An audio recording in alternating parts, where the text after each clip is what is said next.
Oh, nako mga ka-friendship, ito problema ko pag maglilinis ako. Paanang lamesa. Oh, yan oh. Lamesa yan. Makina. Oh, tingnan nyo. Oh. Ngayon, pag maglilinis ako, hirap na hirap akong maghila-hila. Yan oh, nagagasgas ang simento. Yan. So, ang purpose dyan, DIY. Meron tayo dito takip ng bote. 4. Yan. So, yung 4 na yan, ilalagay natin yan dito. Kasi isa yan. Doon. Yan, diskarte, mga ka-friendship. Ngayon lang ako nakapag-isip nito, pero matagal ko nang naisip. Wala lang akong oras gawin. Ngayon, gagawin na natin, ha? Para may matutunan naman kayo. Hindi puro good vibes.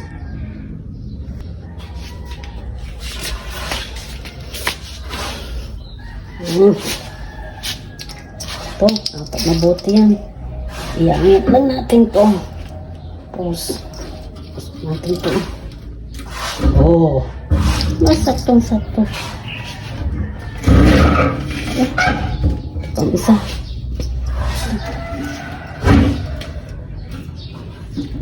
Yan. Ang isa. Yan. Ayan natin yan. Oh, kita nyo mga ka-friendship. Ayan oh. 4 na paa. Ayan. 4 yan. Pwede na nating itulak. Ayan. Kasya na. Oh, diba? Yan. Pag binuhat natin, sasama din yan. Oh. Sakto. Oh, diba? Ay, naku. Ang bigat pa naman tong lamesa. Yan. Sana may natutunan kayo. Gawin nyo ito sa inyong mga upuan at lamesa. Ayan. Nakasave pa kayo ng pera.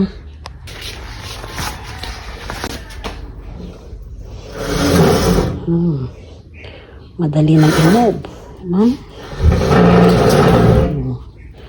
That's all. Thank you for watching. Sana may natutunan kayo naman ngayong araw. Babu!